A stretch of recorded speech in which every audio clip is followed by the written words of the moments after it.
Ouça agora a palavra de Deus para o seu coração e que Deus te abençoe poderosamente.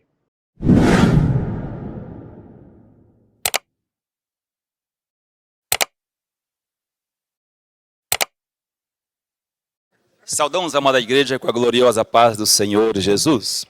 Oremos, amado Deus e querido Pai. Estamos diante da Tua presença, Senhor. Te agradecemos por todas as bênçãos derramadas em nossas vidas. Te agradecemos, ó Pai, por ter ouvido esta palavra tão maravilhosa e falou profundamente aos nossos corações. Deus de poder, Deus de maravilha, abençoa ricamente os Teus filhos, Pastor Vilela e os demais irmãos que estão aniversariando, Pai, dando a eles muitos anos de vida, a graça, a saúde do corpo físico, a salvação da alma, Pai, e uma vida próspera na Tua presença maravilhosa. Abençoa o Teu povo, a Tua amada igreja, Pastor José Wellington Bezerra da Costa, Pastor José Wellington Júnior, a família, a igreja, o ministério. Toma nas Tuas mãos, ó Pai, e dê vitória, guardando a todos e protegendo. Em nome de Jesus, nós oramos e nós já Te agradecemos. Amém, Jesus, amém. Glória a Deus. Assim, pé, como estamos, vamos receber o pregador, pastor Alderi.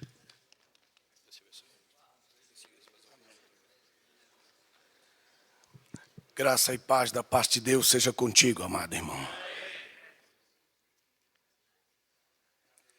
Temos ouvido uma palavra devocional maravilhosa e eu glorifico a Deus pela vida deste pregador. Nesta manhã eu gostaria de tratar um assunto mais escatológico. Sempre tenho trazido uma palavra devocional para o seu coração, mas hoje Deus colocou no meu coração uma palavra escatológica, algo sobre a vida escatológica, a história escatológica do corpo, da alma e do espírito.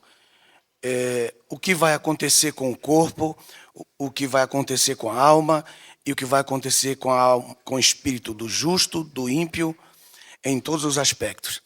Então, põe atenção, nós vamos passar um pouco de tempo lendo e vendo muitos textos nesta manhã e gostaria que você tomasse isso no seu coração também como uma palavra importante na sua história, porque muitas pessoas perguntam para você o que vai acontecer com o espírito justo e do ímpio e da alma, como vai ser julgada.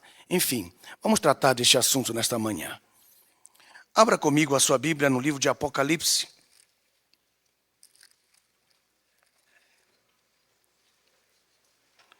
Capítulo 19.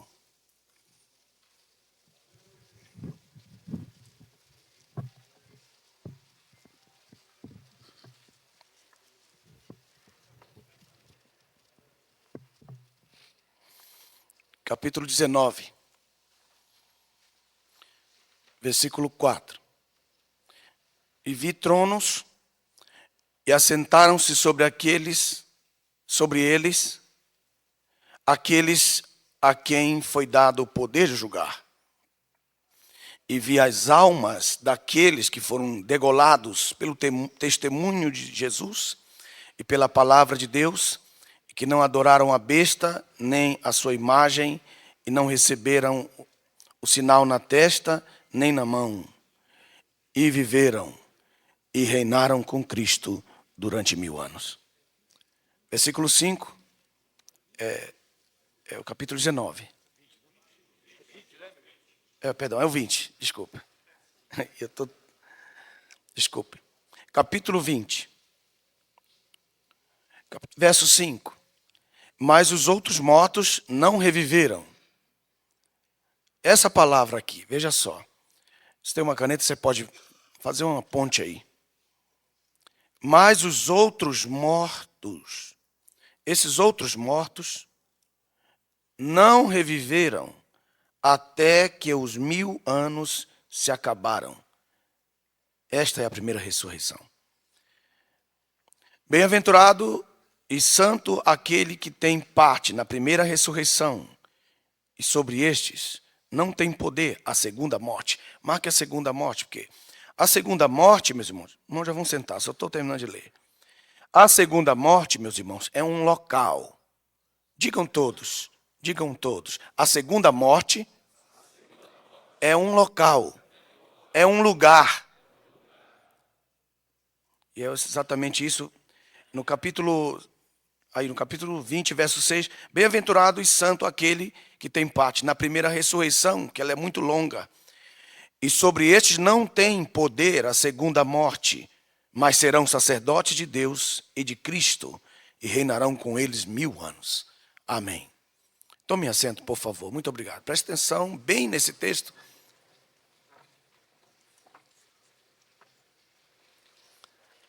Antes de dar continuidade,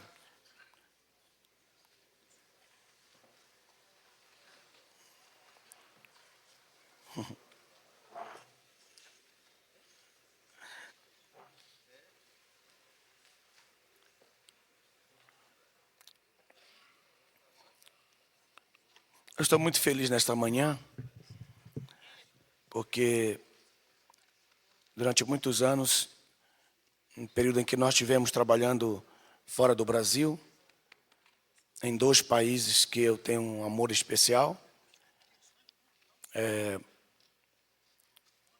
e na obra missionária que nós vivemos, fundando igrejas, preparando obreiros no México durante 10 anos. Uma das pessoas que foram fruto do meu ministério, meu próprio filho, que nasceu no Brasil, mas continuou estudando fora do Brasil, como filho do pastor Joel Freire também, que também foi uma pessoa que nós também preparamos, ajudamos a preparar na palavra, estudou comigo também lá.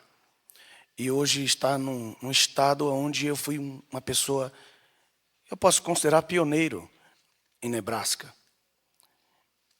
E sempre quando eu estava perto do Júnior, me lembrava do meu filho, porque meu filho também estava estudando. E hoje ele está aqui nesta manhã pela primeira vez. Gostaria de apresentá-lo. Fique de pé, Júnior. Está ali. Ele é um pregador da palavra. Ontem ele esteve pregando na igreja do irmão pastor Dueto, pastor Samuel, lá em São Bernardo. Foi uma bênção. Se os irmãos quiserem um pregador cheio do Espírito Santo, está ali ele. Viu? Ele é um pouco melhor que o pai. É uma nova versão, ele é 2.0.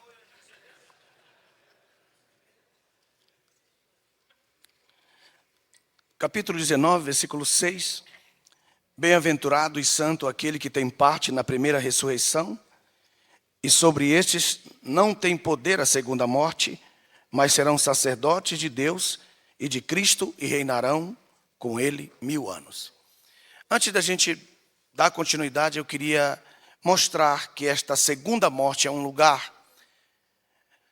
Não é simplesmente um ato de morrer, mas é um local. E está aí mesmo no texto. Veja no verso 14, acompanhe comigo, por favor. Verso 14. E a morte e o inferno foram lançados no lago de fogo. Aí está. Esta é a segunda morte. Então, quando ele se refere que não tem poder a segunda morte, ele está dizendo que não passarão pelo inferno aqueles que, até o reino de Cristo, até o início do reino de Cristo, tiverem a oportunidade de ressuscitar na primeira ressurreição.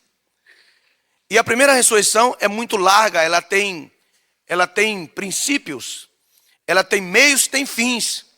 Ela não é um ato só, a primeira ressurreição, como a segunda morte. A segunda morte, ela é um lugar, ela é o inferno. Põe isso na sua cabeça e não esqueça isso. Mas ele está dizendo, bem-aventurado e santo é aquele que tem parte na primeira ressurreição. Então, a primeira ressurreição, ela é bem larga, porque ela começa desde antes da fundação do mundo. Por que isso, pastor Nelson? Porque quando a palavra de Deus estabelece lá no início do capítulo 1 de Apocalipse, veja por favor, gostaria de mostrar os versículos de todas as palavras que eu quero mostrar nesta manhã. Capítulo 1. de Apocalipse.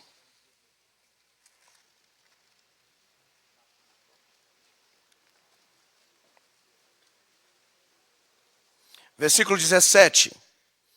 E eu, quando ouvi, que era Cristo, caí a seus pés como morto.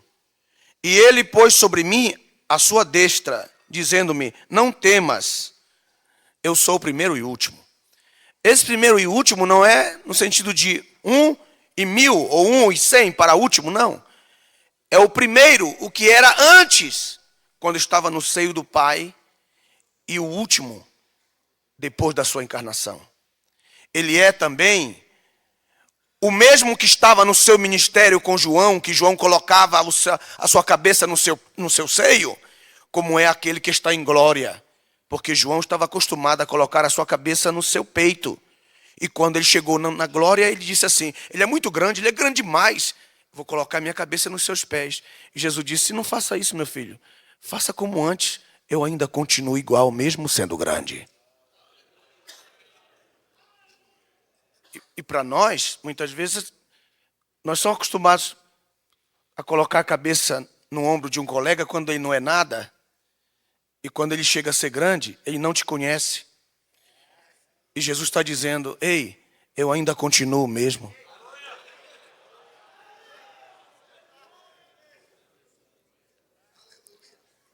Eu ainda continuo o mesmo. José só pode dizer eu sou José, porque José era José e continuou sendo José. Agora Rubem não podia dizer eu sou Rubem, porque ele tinha mudado. Judá não podia dizer eu sou Judá, porque ele tinha mudado. Jacó não podia dizer eu sou Jacó, porque ele tinha mudado, porque tinha apanhado muito, porque não tinha caráter. Quem não tem caráter, apanha para mudar. Mas José disse para eles: eu ainda sou José, não fiquem preocupados comigo. Eu sou governador do Egito, mas eu ainda continuo José.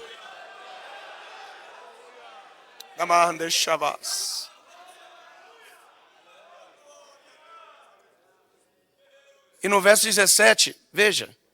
E quando eu vi, João, caí a seus pés. Eu disse: rapaz, esse lugar é de Maria. Esse lugar é de Maria, não dá para dar para você. Não estou acostumado com você aí no meu pé. Põe a cabeça aqui de novo. A forma como você adora, levanta a mão, coloca as duas mãos assim, do teu jeito, quando você adora, é o jeito que ele vai querer você lá na glória. Como é a sua intimidade com ele? Cada um tem. E no verso 17, ele disse: não temas, eu sou o primeiro, eu sou do antes da eternidade, eu sou o do agora, eu sou o homem, e agora eu sou Deus. Eu sou aquele que ainda não tinha carne, eu sou o que foi encarnado, eu sou o que tem humanidade em mim. Aí ele disse, verso 18, ele fala: o que vive, fui morto. Eu fui morto, me mataram, me cuspiram, me bateram, me humilharam, mas eu estou vivo para todo sempre. Todos nós vamos ter esse testemunho, todos nós vamos ter esta história. Eu fui morto, eu fui cuspido, eu fui humilhado, mas eu estou vivo, é isso que importa. Quem está vivo? Eu vou perguntar de novo. Quem está vivo? Eu vou perguntar pela terceira vez. Quem está vivo? E você sabe, porque se você olhasse para trás, você ia ver quanta tribulação que você já passou na sua vida e quantas lágrimas você já derramou. Mas você pode bater no peito agora, porque você está vivo.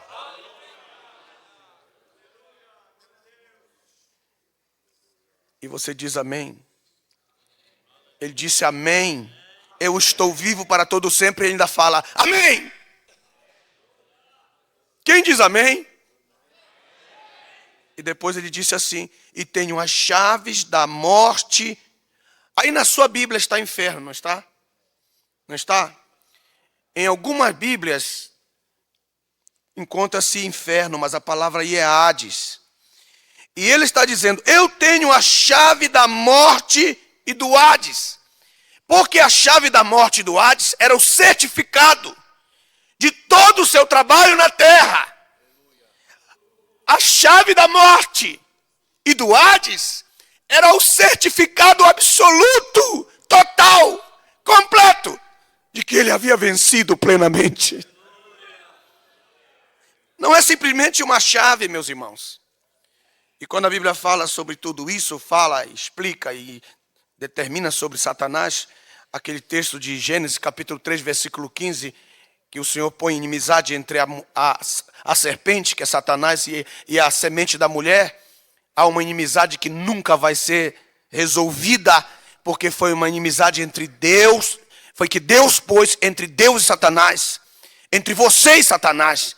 Você é fruto dessa semente, porque você nasceu dele, você é filho dele, você é fruto da semente de Deus. Então, sempre vai haver uma inimizade entre você e Satanás. Nunca vai haver uma trégua. Sempre vai haver batalha entre você e Satanás.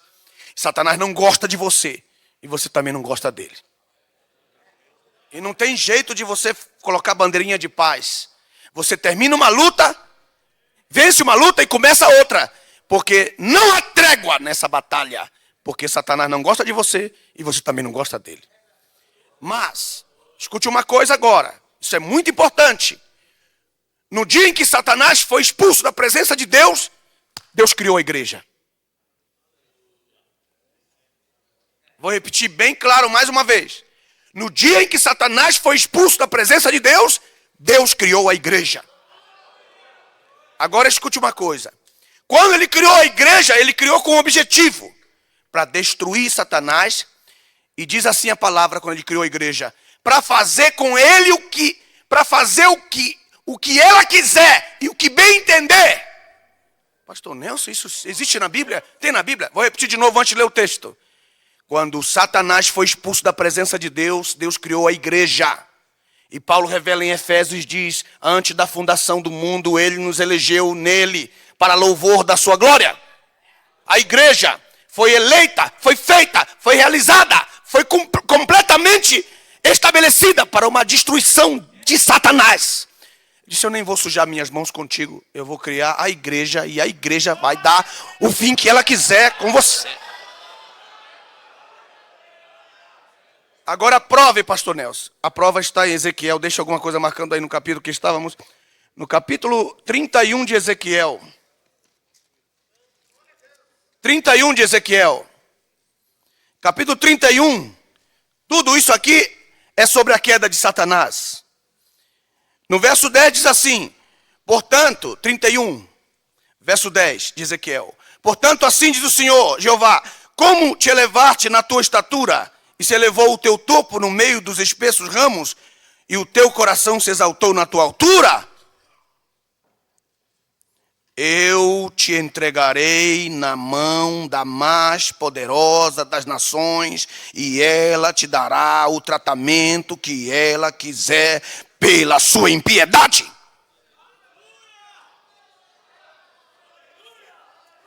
Eu creio que vocês não estão acreditando, não. Eu vou repetir de novo.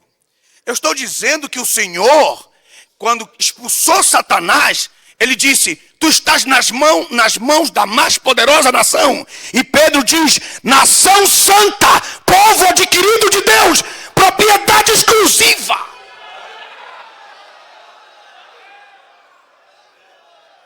Agora, o que mais me chama a atenção de tudo isso, meus irmãos, é que diz o texto que ela dará o tratamento que ela quiser. Ela te dará o tratamento que ela quiser. Então, por natureza, não precisa, escute bem, se você souber disso é melhor. Se você entender isso é melhor. Se você souber quem você é melhor. Porque pode ser que você não saiba quem você é. Mas mesmo você não sabendo quem você é, ainda assim, Satanás tem medo de você.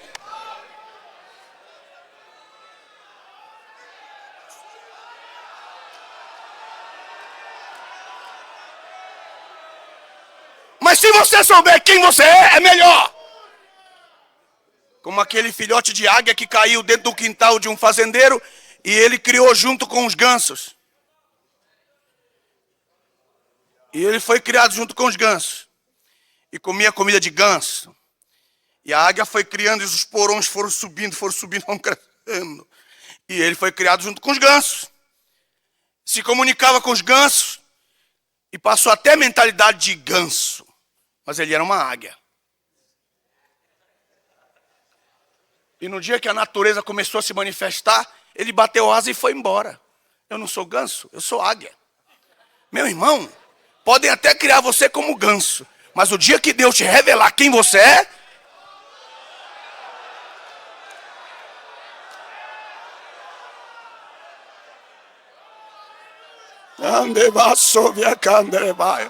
ninguém te segura mais.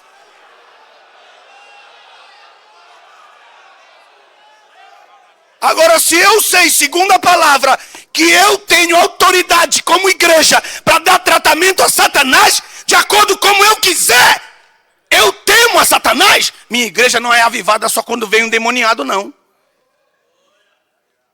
Que às vezes Satanás diz assim, vamos cooperar com essa igreja aí, vamos levar um demoniado lá. Você pode ver, irmão, a igreja é fria que nem uma desgraça. Igreja, meu Deus do céu. Aí vem um endemoniado lá, todo mundo fala em língua. Eu, com medo do demônio entrar neles. Mas quem aqui acredita e crê que é a nação santa e poderosa? Agora, se você colocar um gato e um peixe dentro de um aquário e colocar o gato, e você disser para o gato, gato, não come esse peixe, eu te proíbo em nome de Jesus. Vai ter poder? Não vai. Por que não vai? Por causa da natureza do gato. O gato nasceu para comer o peixe. Está dentro da natureza do peixe, do gato. O gato se arrepiará. O gato...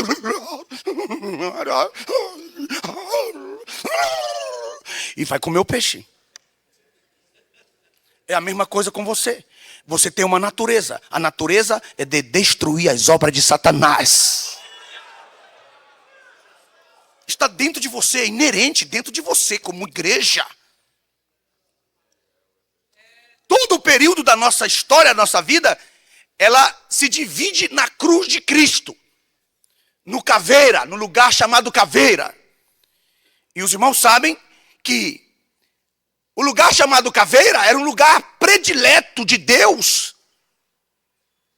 Desde o tempo dos cananeus, quem já foi em Jerusalém sabe que ali é uma caveira, é uma montanha com uma forma de caveira, com dois furos assim, parece assim os dentes embaixo assim, mas na montanha. Jesus morreu exatamente lá em cima daquela caveira. O lugar predileto de Deus. Mas vai depender da forma, da minha mentalidade. O que é que eu sei a meu respeito para que eu possa destruir o meu inimigo maior, que é Satanás? Externo, porque o meu interno é a carne. Mas não estou falando disso agora. Eu quero que vocês pensem nisso aqui.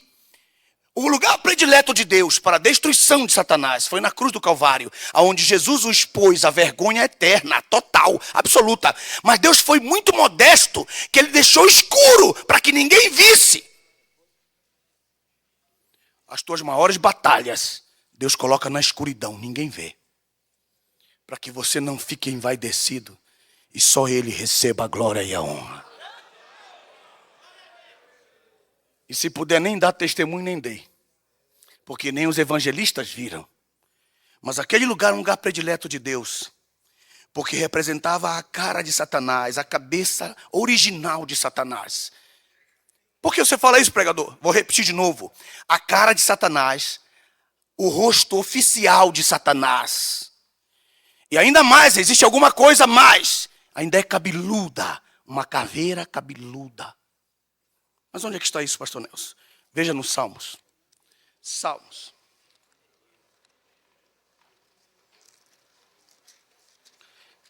Capítulo 68.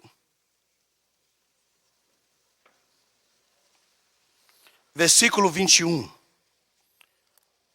Veja a cara oficial dele, no ponto de vista espiritual, diz: mas Deus ferirá gravemente a cabeça dos seus inimigos e a caveira cabeluda que anda nas suas culpas. Não está no plural, está no singular. A caveira cabeluda como singular.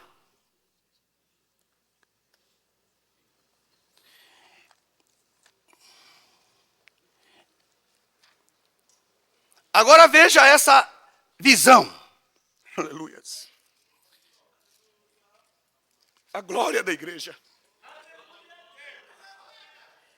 A glória da igreja.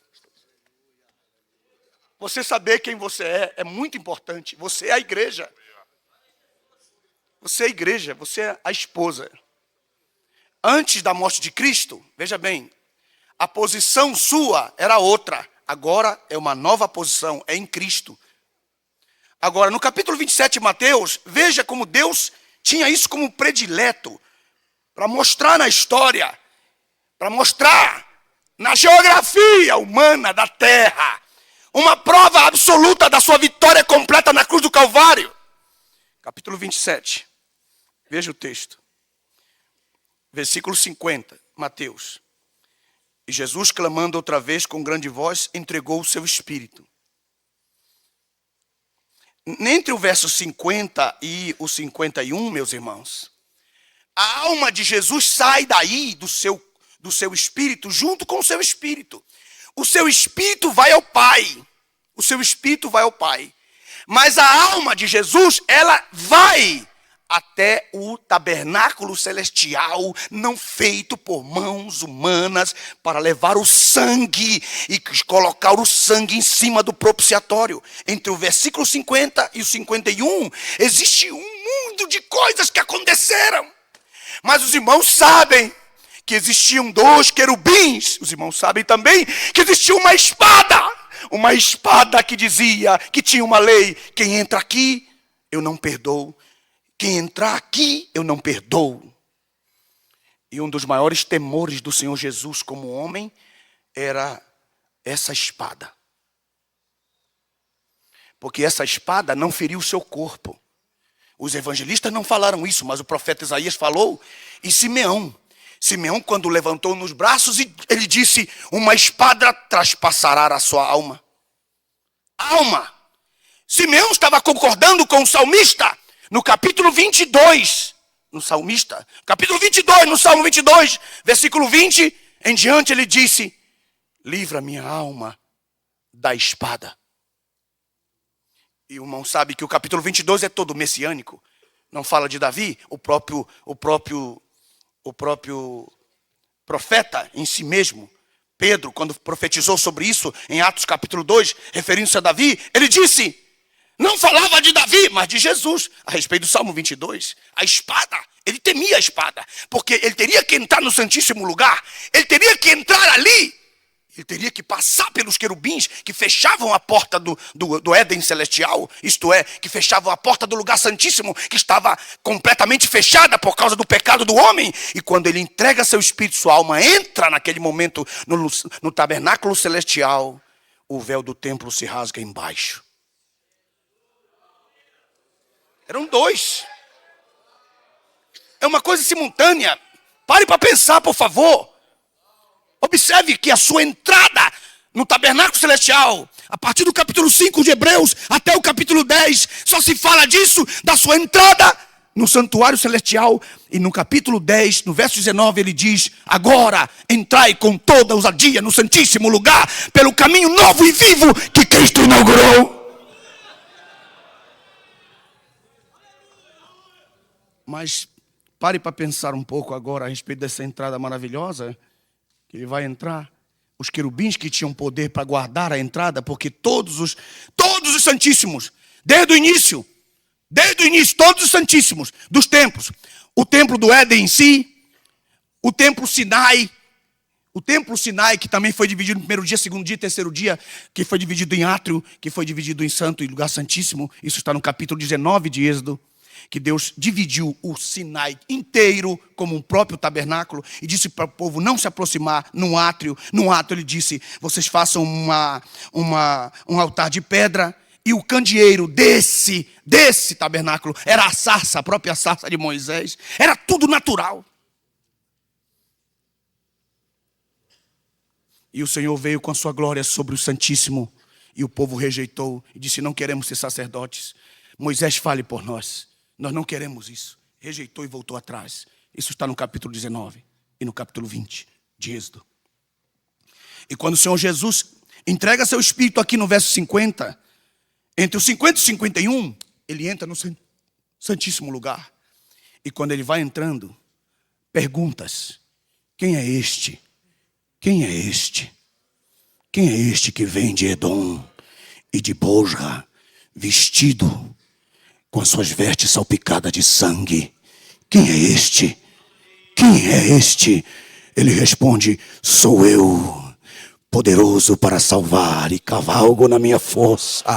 Eu pisei o lagar da ira e dos povos não houve ninguém. Ele entra.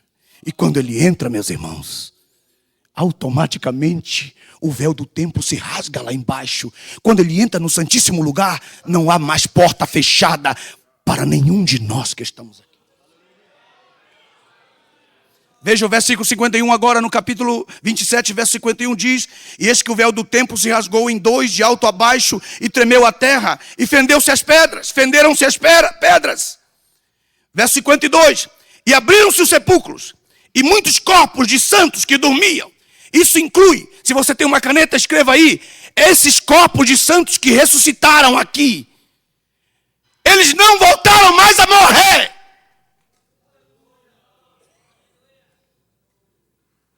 Que existem alguns livrinhos aí que dizem, mas essa bobagem, irmão, tão grande, como se o poder da morte de Cristo não fosse tão glorioso, como se fosse tão furreca a morte de Jesus Cristo, que não tivesse poder para levantar dos mortos. E Paulo disse que pela sua morte, ele tem poder para levantar os mortos. E que se a nossa fé não se baseia na ressurreição, nós somos os piores, os mais pobres dos miseráveis. Eu não posso tirar o poder da morte de Cristo.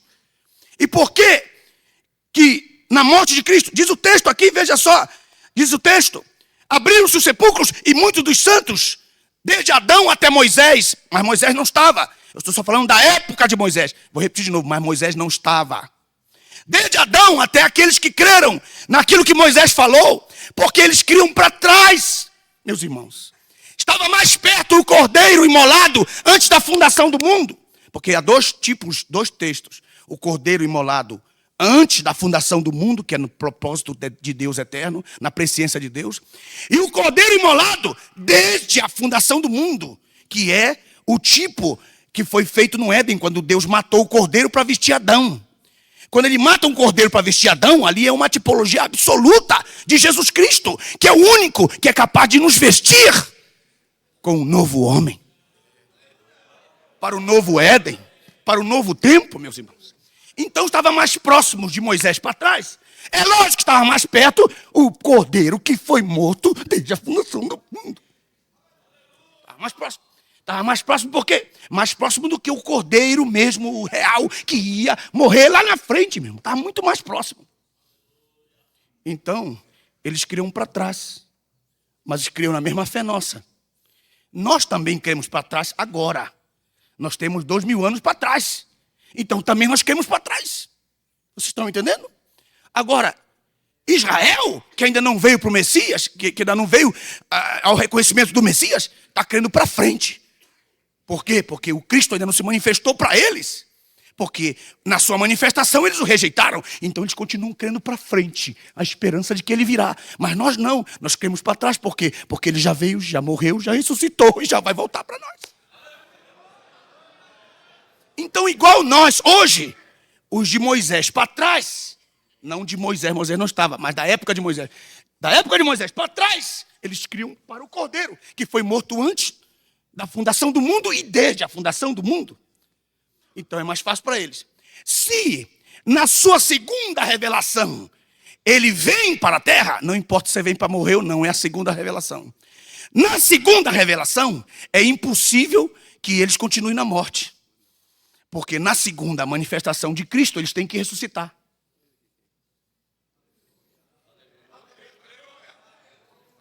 É claro que isso aqui não é para qualquer cabeça. O cara tem que pensar, meu. O cara tem que pensar. Para pensar um pouco, meu. Vou repetir tudo de novo, hein? Vou tudo de novo. Se eles creram para trás, é a primeira manifestação. Então Cristo já morreu para eles. Quando Cristo aparecesse de volta para eles, não importa se é para morrer ou para viver, era a segunda. E na segunda, eles tinham que ressuscitar. Mas por que você está falando isso?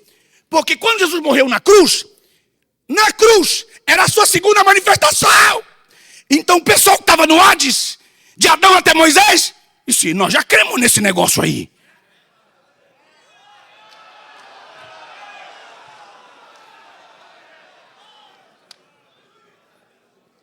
Agora vocês pegaram. Pelo amor de Deus, meu. Agora eu senti firmeza.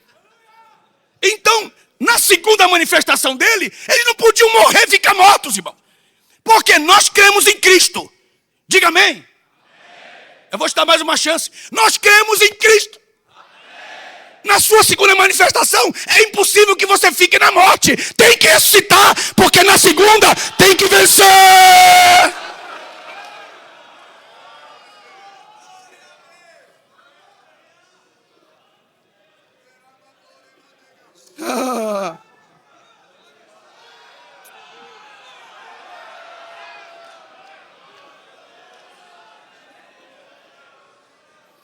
E quando Paulo fala dizendo, na manifestação da sua segunda vinda, ele sabia o que estava falando.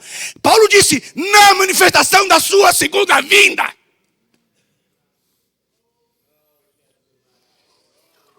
Porque nós confundimos o arrebatamento da igreja, nós confundimos com a vinda do Senhor Jesus. E nós, muitas vezes como teólogos, que precisamos de uma reparaçãozinha. Viu, irmão? Escute bem isso. Porque o camarada pensa que ele sabe e não quer mais estudar. Ele não quer mais estudar, ele acha que ele já... O que ele aprendeu em 78, ele acha que é para sempre. Não, irmão, a Bíblia diz que a ciência se multiplicará. Eu aprendi uma coisa em 78, mas outra em 80. Estou aprendendo cada dia.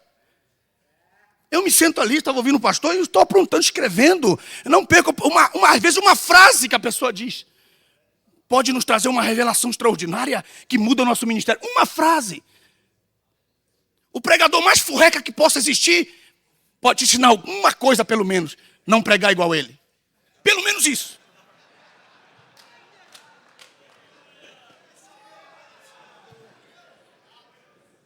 Todo mundo nos ensina alguma coisa.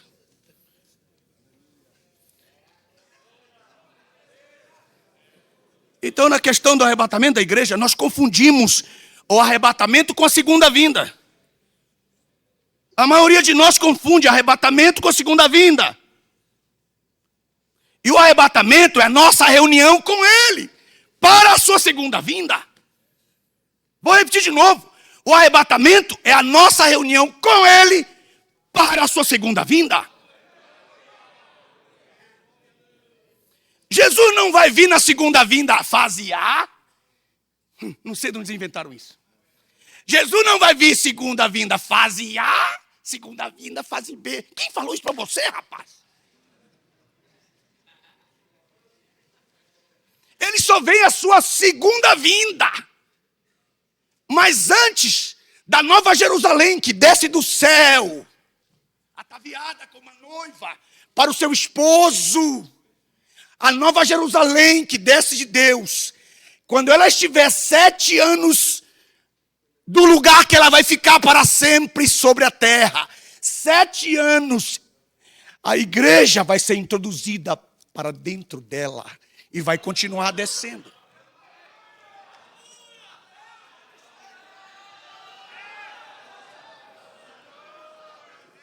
E existe um salmo maravilhoso, porque, escute bem, imagine aqui, a Nova Jerusalém, 7 anos antes daqui. Por que 7 anos? Por causa da grande tribulação, com 3 anos e meio, mais 3 anos e meio. 7 anos antes dela chegar até aqui, Nós vamos ser introduzidos nela para fazer muitas coisas. Trocarmos de roupa, de endereço, de nome.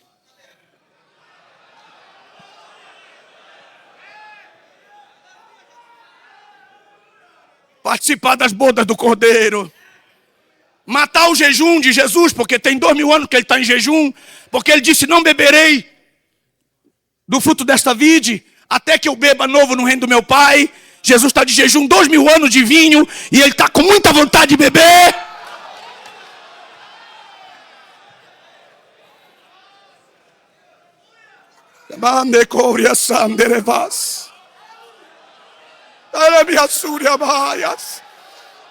Oh, glória! Oh, glória, glória! Cada vez que você pega aquele pequeno vasinho que você coloca na sua boca, Jesus está... Bebe por mim, meu filho, bebe por mim. Daqui a pouco que a gente se encontra aqui. Eu estou preparando um vinho novo. Um vinho novo.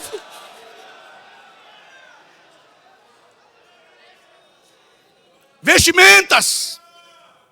Vestimentas novas. Mas conhecer os cavalos. Os cavalos.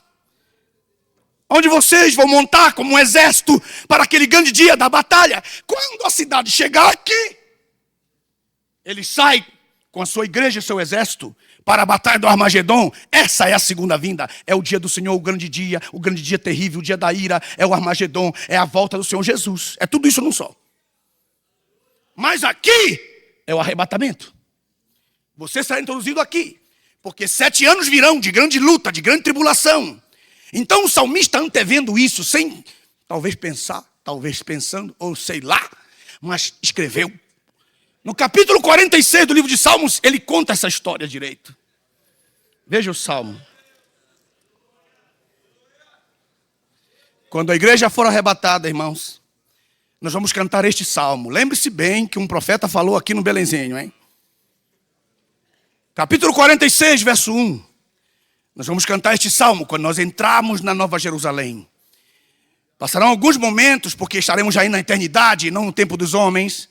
Então alguém do coro vai convidar-nos a cantar o maior de todos os hinos da igreja. Quando lá embaixo o anticristo estiver fazendo o que ele tem que fazer, e o trono de Deus estiver no controle, aleluia, e os anjos estiverem tocando as trombetas, e as taças forem derramadas sob a ordem das 2 testemunhas, e aqui na terra estiver passando grande luta, nós vamos ouvir esta palavra: Deus é o nosso refúgio e fortaleza, socorro bem presente na tribulação. Pelo que não temeremos, ainda que a terra lá embaixo se mude, ainda que lá embaixo os montes se transportem para o meio dos mares, ainda que lá embaixo as águas rujam com fogo, com sangue e se perturbem, ainda que lá embaixo os montes se abalem pela sua braveza, nós estamos dentro da cidade da Nova Jerusalém, onde há um rio cujas correntes alegram a cidade de Deus, o santuário da muralha do Altíssimo. Deus está no meio dela, não será abalada.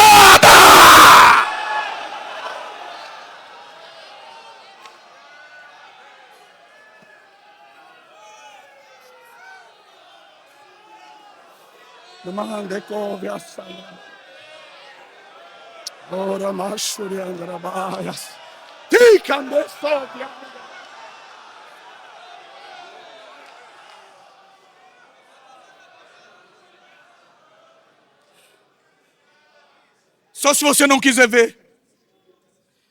Mas ele diz, verso 6, lá embaixo as nações se embraveceram. Lá embaixo os reinos receberam notícia das rãs que saíram da boca do anticristo, do falso profeta. Os reinos se moveram. Mas ele chegou com a igreja, levantou a sua voz e a terra se derreteu. E nós vamos gritar: o Senhor dos exércitos está conosco e o Deus de Jacó é o nosso refúgio.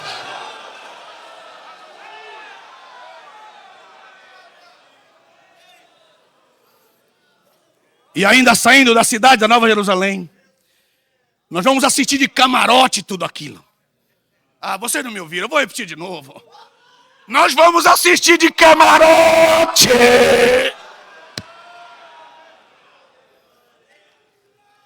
E ainda nesse texto diz assim: olha o convite que você vai receber. Vinde, contemplai as obras do Senhor e as desolações que Ele tem feito através das taças, dos selos e das trombetas na terra. Mas agora Ele chegou. Ele faz cessar as guerras até o fim da terra. Quebra o arco do anticristo. Corta a lança do falso profeta. E queima os seus carros no fogo. E levanta as mãos, o Rei dos Reis, e diz: aquietai-vos e sabei que eu sou Deus. Serei exaltado entre as nações, serei exaltado sobre a terra. E a igreja canta de novo: o Senhor dos exércitos está conosco, o Deus de Jacó é.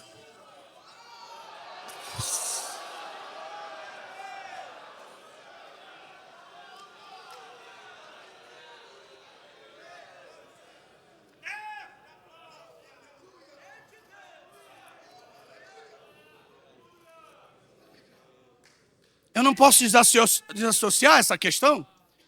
Minha vida, meu corpo, minha alma, meu espírito tem destinos. Não é uma coisa de brincadeira, meu irmão. Existem alguns princípios importantes sobre a questão do arrebatamento da igreja. Nós temos ouvido muitas vezes, e graças a Deus que na escola bíblica, pelo menos dois pregadores que falaram sobre isso, eu fiquei muito alegre. Só que eles não eram daqui. E eu fiquei muito feliz por saber que o Espírito de Deus tem revelado a sua palavra de uma forma mais clara. Que a ideia que nós temos, irmãos, quando nós pregamos, eu me lembro que a minha mãe me ensinava sobre o arrebatamento e dizia que é um trovão. E quando eu era pequenininho, 5 anos, quando eu vi um trovão, eu ficava que nem um cachorro, queria me esconder debaixo da casa. E esse espírito, essa heresia tem sido espalhada tão forte que nós temos medo do arrebatamento. E nós não precisamos ter medo do arrebatamento, porque o arrebatamento não vai suceder sem sinais. Deixa eu dizer uma coisa para você. Os fiéis em Cristo, os obreiros em Cristo, a igreja em Cristo fiel, não vai ser pega de surpresa na hora do arrebatamento. Eu vou repetir de novo. A igreja fiel em Cristo não será pega de surpresa. Paulo escreve isso, veja por favor, Tessalonicenses. Queria que você entendesse isso. Oh, glórias. 1 Tessalonicenses, Paulo falando a respeito dos mortos no capítulo 4 e chega até o capítulo 5, num contexto só. Porque a divisão do 4 do 5 não deveria ter sido feita ali, mas já foi feita, não tem problema. Mas eu estou falando de um contexto só. No capítulo 4, ele diz no verso 17, depois nós, os que tivermos vivos, seremos arrebatados juntamente com ele nas nuvens, a encontrar o Senhor nos ares, na Nova Jerusalém. E assim estaremos para sempre com o Senhor. Aí está escrito. Mas aí diz o texto, no verso 16, porque o mesmo Senhor descerá do céu com alarido, com voz de arcanjo, com trombeta de Deus, e os que morreram em Cristo ressuscitarão primeiro. Então, há um grande sinal, meus irmãos, que é o aparecimento dos santos que morreram em Cristo, desde o momento que Cristo morreu na cruz até hoje, se o arrebatamento fosse hoje. Então, eles têm a primazia. Vocês não viram, eu vou dizer de novo. Eles têm a primazia para aparecer. Primeiro, depois nós, os vivos. Mas o que acontece é que nós entendemos a questão do arrebatamento como um abrir e fechar de olhos, mas no sentido do acontecimento. Por exemplo, Jesus subiu ao céu no abrir e fechar de olhos. Diga amém. Isso tudo bem. Ele subiu e desapareceu no abrir e fechar de olhos, na presença dos seus discípulos. Mas, para ele ser arrebatado, ele ainda ficou 40 dias com seus discípulos. Vamos mostrar? Vamos mostrar na Bíblia. Atos 1:3.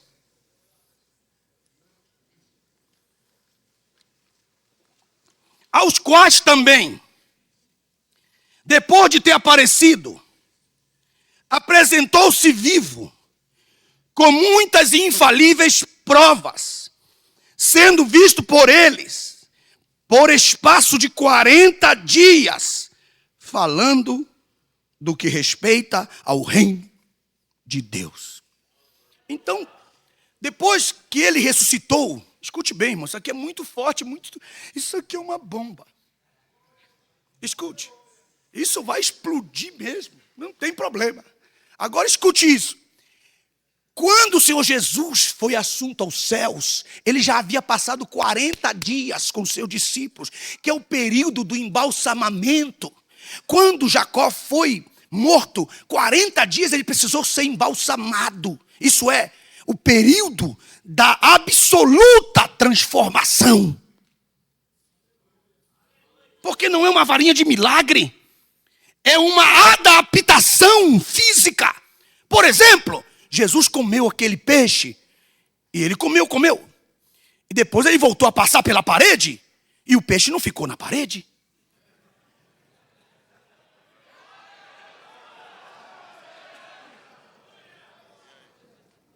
Que se o peixe é matéria, ele teria que ficar na parede quando ele passasse mesmo mastigado. É sim, é verdade. Pelo menos ele tem coragem de dizer é.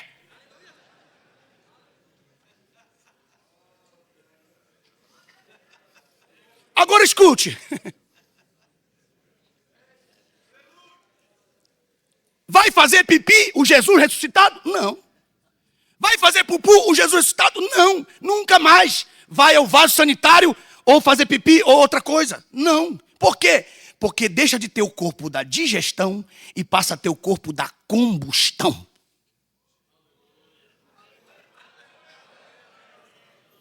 A única coisa que eu não sei dizer para você é que tipo de som vai ter o arroto. Pode ser musical, que nem um telefone celular. Plim, plim, plim, plim, plim. Mas vai ter que arrotar, porque se é combustão, tem que arrotar. E como é que Paulo fala sobre isso? Paulo fala em 2 Coríntios, capítulo 5, versículo 1 até o 5, diz: para que o mortal seja absorvido pela vida.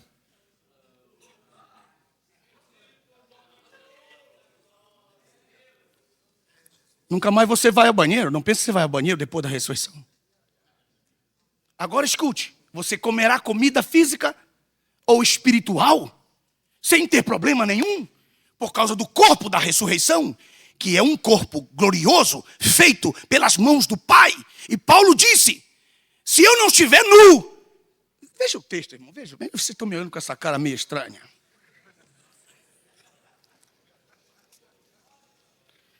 Capítulo 5. 2 Coríntios, capítulo 5, versículo 1. Ele diz: porque sabemos que se nossa casa terrestre é o corpo, deste tabernáculo se desfizer, é o corpo. Temos de Deus um edifício, outro corpo celestial. Uma casa não feita por mãos é o corpo, eterna nos céus. Não está falando da Nova Jerusalém, está falando do nosso corpo. O novo corpo que nós vamos ter. Verso 2, acompanhe comigo. Por isso hoje gememos. Por quê? Porque nós estamos nesse corpo. Desejando ser revestidos da nossa habitação que é do céu. Por isso também gememos nesse corpo físico, desejando ser. Aí ele diz, revestidos, não vestidos. Revestidos. Porque Paulo tem a esperança, quando descreve esse texto, de não morrer. Aí ele diz, se todavia estando vestidos. Vestidos no corpo. Vestidos no corpo. Aí ele diz assim, não fomos achados nus. Achados nus. Quer dizer o seguinte, que quando uma pessoa morre em Cristo, seu corpo fica na sepultura e a sua alma vai nua do corpo. E se ela for nua do corpo, ela não pode estar no presente da eternidade. Ela vai para o departamento da Nova Jerusalém, o será da eternidade. Porque ela ainda não está na consumação. Como Jesus disse, está consumado. Só entra na cidade pelas portas o que tiver direito à ressurreição. Quem não tiver ainda o corpo da ressurreição, não tem direito ainda de entrar na cidade pelas portas.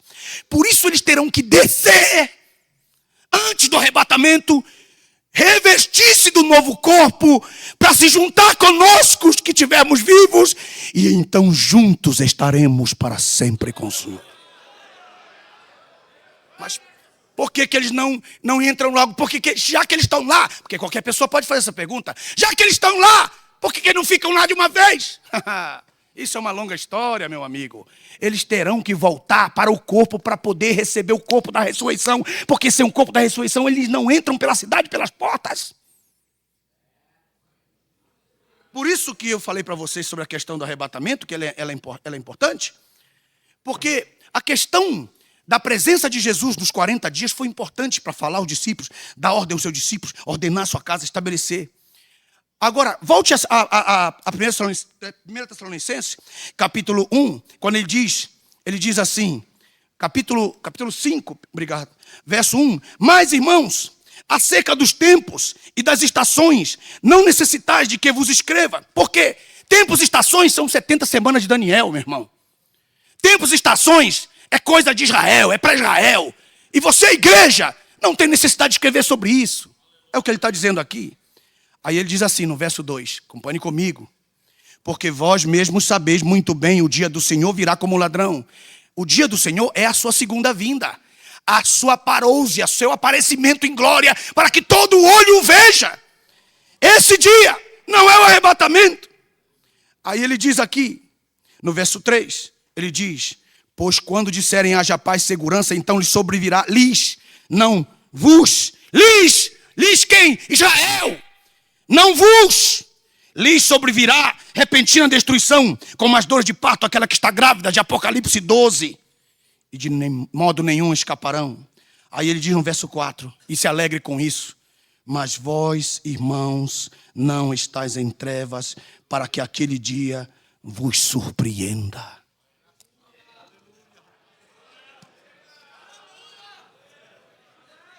Isso não é um dia de surpresa, é um dia de glória, de alegria. E a Bíblia diz que ele vai derramar do seu espírito.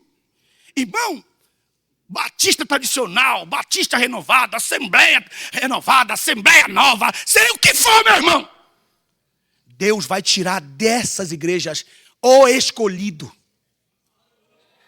Porque o joio está no meio do trigo de qualquer igreja, irmão. Não vem com essa história de que a Santa Assembleia de Deus é que vai para o céu. Para de conversa fiada. Deus vai tirar da Assembleia de Deus os salvos. Mas não fique pensando que não tem joio, que não tem joio. Que tem é muito. Agora guarda bem isso aqui. Ele vai tirar da terra a sua igreja. Essa questão, Deus não vai permitir que o inferno tenha mais gente do que o inferno tenha mais gente do que no céu. Que tristeza será quando ele for olhar os seus salvos, ele veja: estou triste. Por quê? Porque o inferno está mais cheio? Não, irmão. Isso é uma história que não tem sentido, não tem pé nem cabeça. Ele vai derramar do seu espírito nesses últimos dias. E este avivamento vai acontecer em dias tão tremendos que você, irmão, escute o que eu vou dizer agora. O poder desse avivamento vai ser tão grande, meus irmãos, que muitos dos homens de Deus vão ser transportados como Filipes de lado a lado para pregar o evangelho.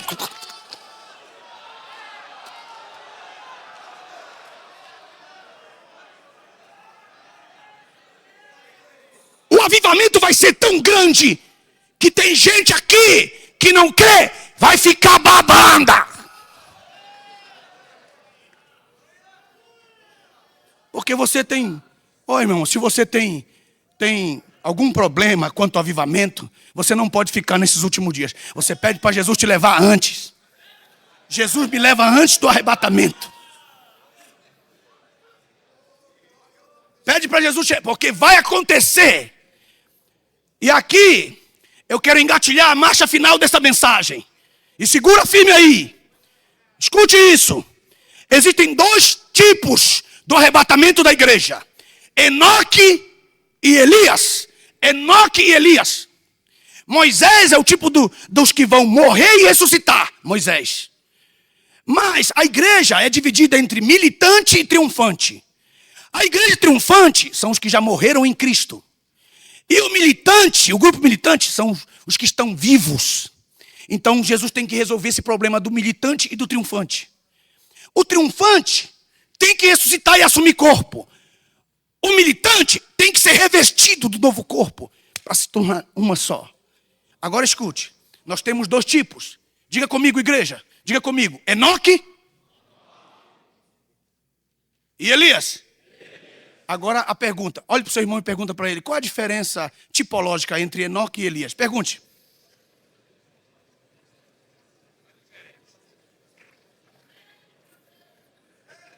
Aqui vem um segredo. Quem está pronto, diga amém. Não deixa ninguém falar com você agora. Segura aí, irmão. Segura firme aí, que agora isso aqui é quentíssima. Lá vai. Enoque. Enoque foi trasladado. Não houve aviso. Ninguém avisou. Enoque será arrebatado. Não. Enoque foi trasladado sem aviso. Sem aviso. Pá, pá. Elias não. Elias foi arrebatado com aviso.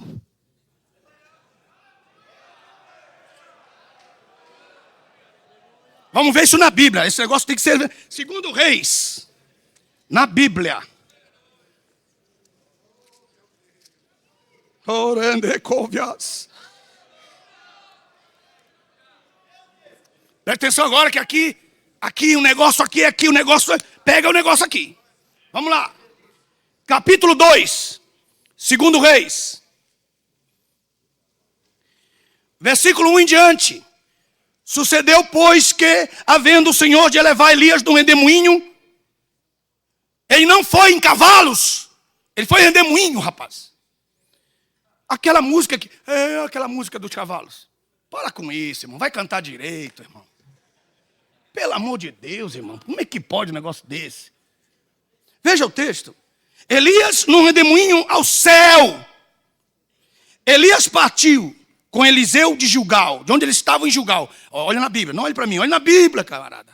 Verso 2. E disse Elias a Eliseu, fica aqui, porque o Senhor me enviou a Betel. Então em Betel, Gilgal era uma escola de profetas, Betel era uma escola de profetas. Depois tem Jericó, lá no verso 4, que era uma escola de profetas. Preste bem atenção. E depois no verso 6, você tem outra escola de profetas. E era uma escola limitada, só podia ter 50 candidatos. Mais de 50 candidatos não era aceito. Quem colocou essa ordem foi Samuel, lá no capítulo 19 de 1 Samuel. No capítulo 2, então nós temos a escola de Gilgal, a escola de Betel, a escola de Jericó e a escola do Jordão. Preste atenção agora. Dessas 4 escolas, quando Elias chegou o momento dele ser arrebatado, o Espírito do Senhor desceu sobre aquelas 4 escolas, representando os diversos arraiais de Deus na terra.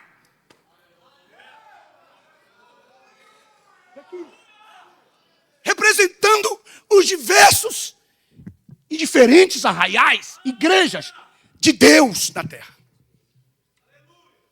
Então, quantos tinham? 50. Elias vai ser arrebatado. O Espírito de Deus fez uma coisa extraordinária. Veja o texto. Capítulo 2. Versículo 2 diz, e disse Elias a Eliseu, fica-te aqui, porque o Senhor me enviou a Betel. Porém Eliseu disse, vive o Senhor, e vive a tua alma, que não te deixarei. Então isso requer vigilância completa 24 horas. E o verso 3 diz assim, então, olha só irmãos, isso aqui é o texto. Então os filhos dos profetas que estavam em Betel saíram a Eliseu, não falaram com Elias, saíram a Eliseu.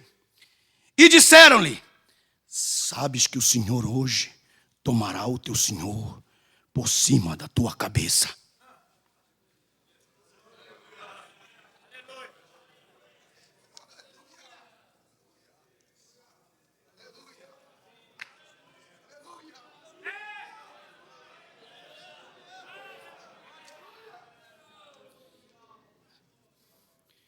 Meus irmãos, nós estaremos completamente distantes nessa ocasião, ou talvez estejamos até aqui, mas nós estamos espalhados em todo esse Brasil.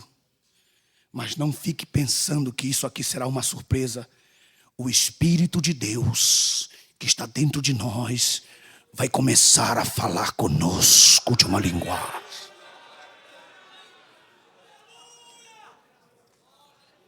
Nós vamos ligar uns para os outros. Nós vamos nos conectar uns com os outros e dizer: meu irmão, está vindo uma revelação sobrenatural. Eles do outro lado: rapaz, sobre o que você pregou? Eu preguei sobre arrebatamento. Eu também preguei hoje, rapaz. O que aconteceu? O que você disse? Eu também disse isso aí, rapaz. O que foi? E começaram.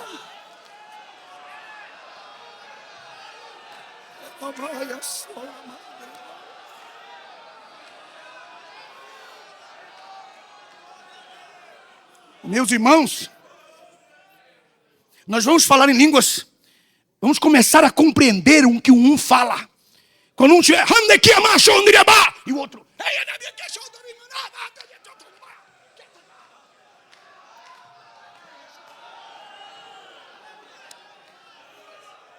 essas línguas que você fala agora que você não entende, você vai olhar para o seu irmão nessa ocasião e vai começar a falar, e ele vai começar a entender o que você está dizendo.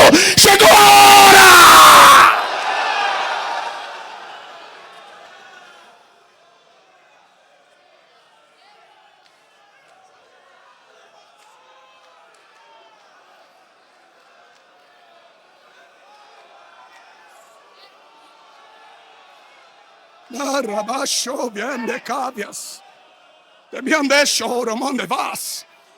E nós nos encontraremos uns com os outros. Sabe, meu irmão Nelson, que o Senhor me revelou esta noite que o Senhor vai nos tomar da terra. Sabe, irmão Nelson, estou sentindo uma coisa diferente dentro do meu coração. Esta noite eu tive um sonho do arrebatamento da igreja.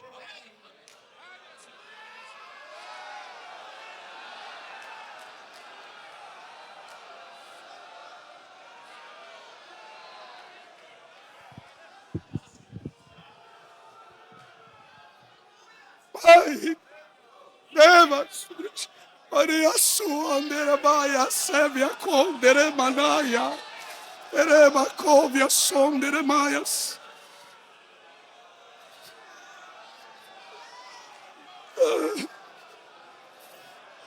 Yes.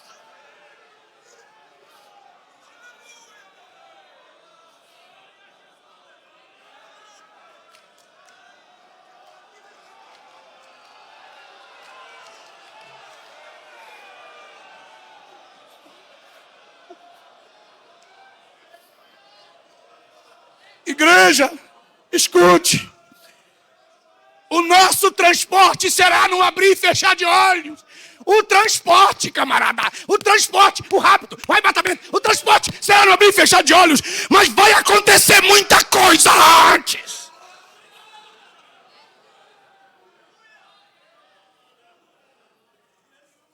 E baseado no livro de Atos, capítulo 1, verso 3, eu não tenho medo de dizer para vocês que nós vamos viver 40 dias de muito avivamento na terra. 40 dias de muita glória na terra. E quando as pessoas... E aquele filme que coloca a pessoa... Um bando de filmezinho que tem por aí, que o paletózinho fica colocado aqui, o óculos fica em cima, a bibliazinha fica em cima. Conversa fiada, meu irmão.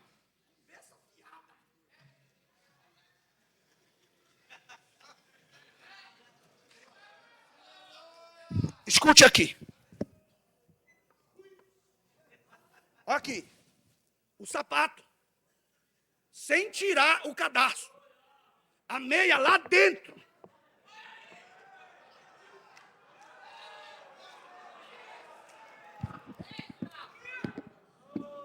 paletó abotoado.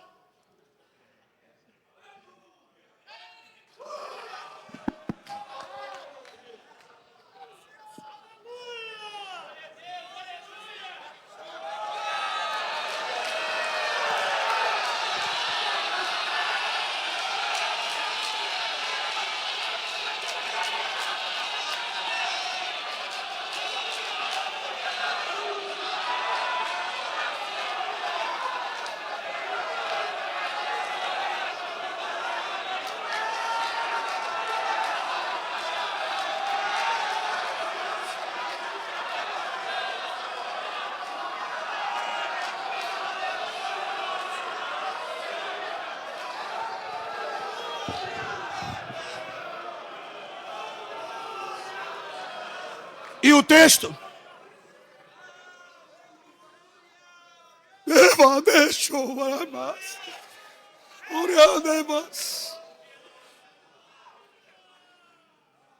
Quando eles olharem teu sapato com cadastro, a meia dentro, eles vão dizer, mas ele não saiu daqui? Como é que ele saiu daqui?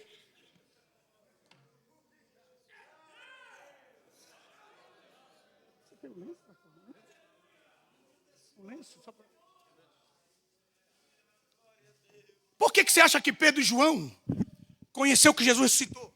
20 metros. 20 metros. Ele foi enrolado por José de Arimateia. 20 metros. Aleluia. 20 metros. E o sepultaram ali. 20. Enrolaram. Quando Pedro chegou no sepulcro, olha como é que estava.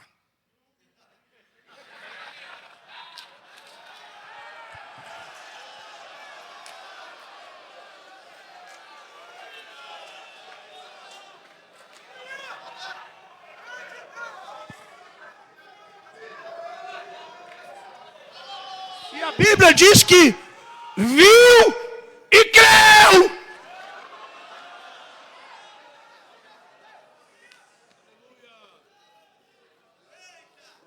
Cinto no lugar, cueca no lugar, dentro da calça, meia dentro do sapato, calça em cima do sapato, paletó e gravata na gravata, no lugar.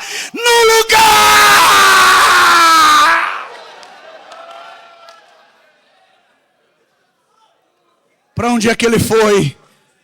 Avisaram que alguém está chegando por eles. A joia mais preciosa da terra foi tirada. A igreja foi levada. E o próprio Espírito Santo a conduziu até a presença do seu esposo. E a glória é grande. Foi avisado. Pode ser agora.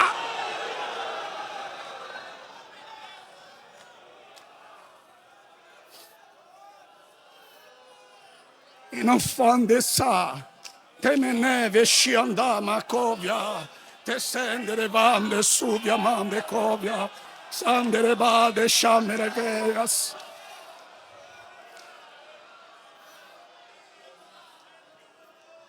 E para terminar, veja que não foi só um aviso. 2 Reis, capítulo 2, versículo 4, acompanhe consigo na sua Bíblia. Versículo 4 diz assim: e Elias disse a Eliseu, fica-te aqui, porque eu vou para Jericó. Porém ele disse, vive o Senhor, vive a tua alma, que não te deixarei. E assim vieram a Jericó. Então os filhos dos profetas de Jericó chegaram a Eliseu e disseram, sabes que o Senhor hoje tomará o teu senhor por em cima da tua cabeça? Irmãos, os profetas do grupo de Betel, verso 3, e os profetas de Jericó tinham uma revelação, mas Eliseu não disse nada para eles. O próprio Espírito Santo avisou. E aí no verso diz o texto, olha só que coisa. Verso 6, e Elias disse, fica-te aqui, porque o Senhor me enviou ao Jordão. Mas ele disse, vive o Senhor, vive a tua alma, que não te deixarei. E ambos foram juntos. E foram os 50 homens dos filhos dos profetas de longe, pararam de fronte. E eles ambos passaram junto ao Jordão. Agora você vê. O pessoal de Betel teve revelação. O pessoal de Jericó teve revelação. Mas o pessoal do Jordão não teve.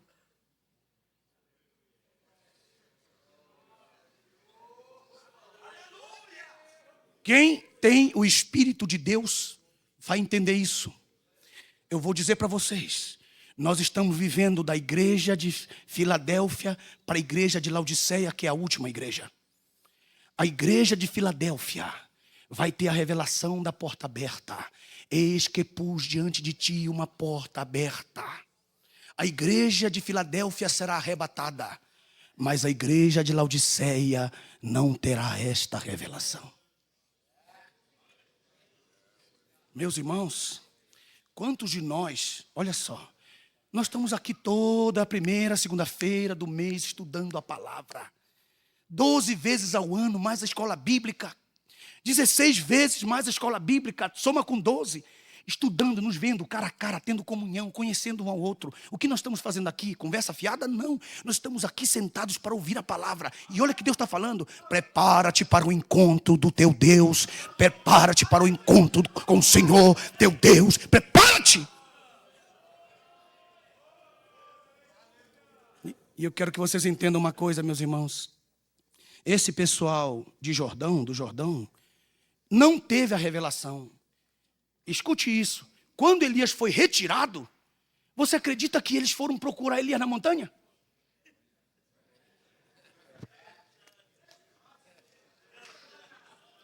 Irmão, tem obreiro, tem pastor tão incrédulo no nosso meio, irmão, que você fala uma mensagem dessa, depois no final ele vem, eu podia pregar melhor nesse assunto. O cara não pode nem falar que ele está com tosse. Ele está com bronquite. Meu irmão, escute isso. Você tem a revelação. Creia nela. Não seja o grupo do Jordão.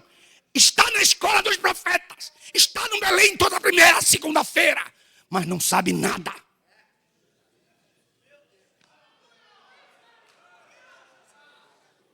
Você sabia que hoje o Senhor vai tomar o teu Senhor por em cima de ti? Não. E ele é tomado. É tomado. E quando ele é tomado, veja o texto. O texto diz assim, na continuação. Versículo 16. E disseram, eis que com os teus servos há 50 homens valentes. Ora, deixa-os ir a buscar o teu Senhor. Pode ser que o Espírito o elevasse do céu e o lançasse em algum dos montes. Como se o Espírito Santo deixasse cair o arrebatamento. É uma coisa assim, mais ou menos. Meus irmãos, Deus abençoe vocês. Que vocês amem e que vocês aguardem a vinda do Senhor Jesus.